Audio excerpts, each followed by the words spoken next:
Bonjour à tous, c'est Paul Dam pour vous présenter un nouveau sapin en sucette. Et aujourd'hui, je me suis dit, peut-être qu'il existe des bactéries, voire des virus, qui peuvent remonter comment dire, le conduit génital plutôt, et passer même la glaire cervicale. Peut-être pourrait-il arriver à dépasser l'utérus et aller dans les trompes de flamme pour finalement arriver jusqu'aux ovaires. Là, je sais, le pH ne le permet pas trop, il est très acide, mais supposons si le pH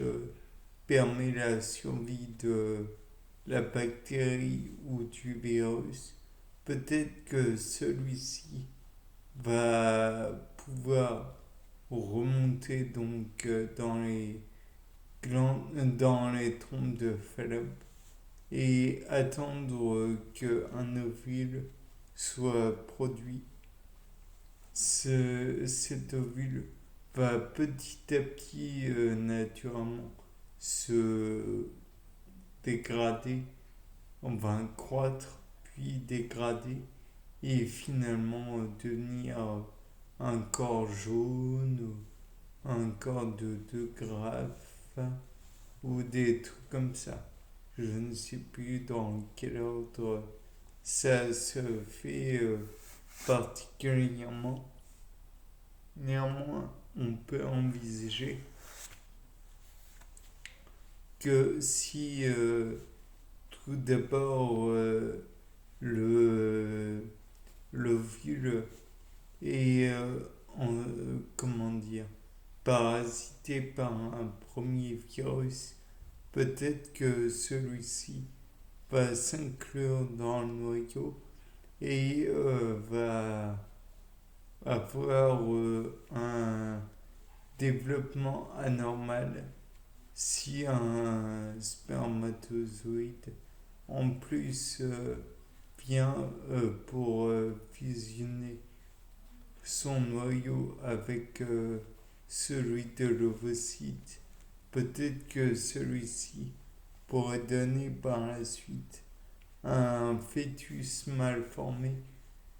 ou qui aura un cycle cellulaire ou anormal. Ou alors peut-être que le fœtus, par toutes les phases du développement par lesquelles il va passer, s'arrêtera brutalement et donc occasionnera des malformations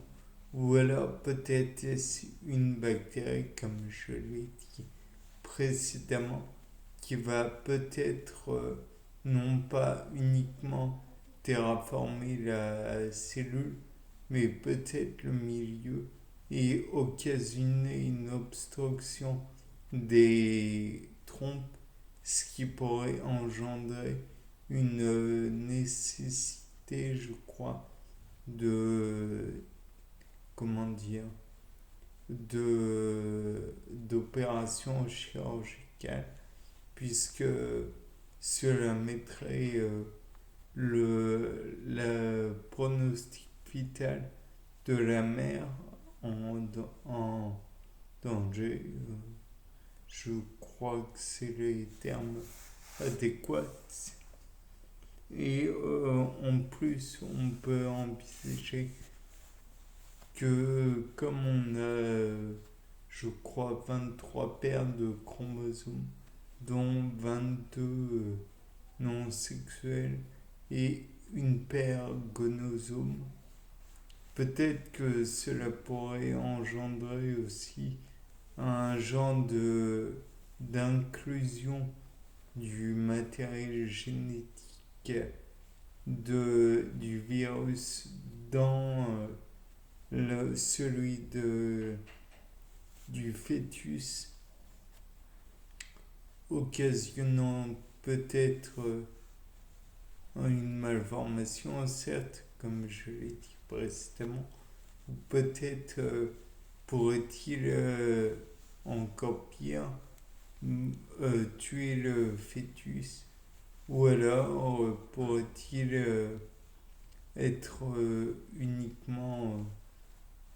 présent chez le fœtus et vivre et exister plutôt, puisque un virus n'est pas vraiment un être vivant, il ne peut pas se reproduire de lui-même. Peut-être qu'en s'incluant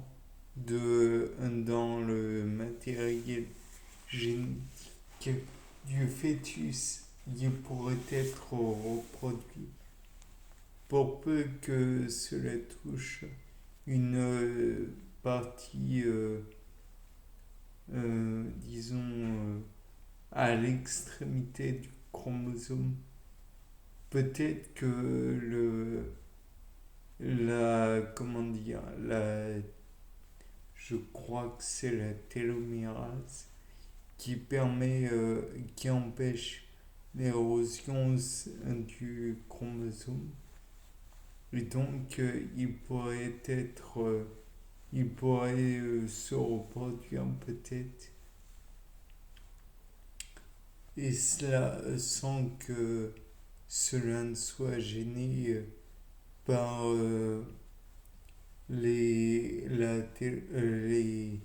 l'érosion des chromosomes, et particulièrement l'érosion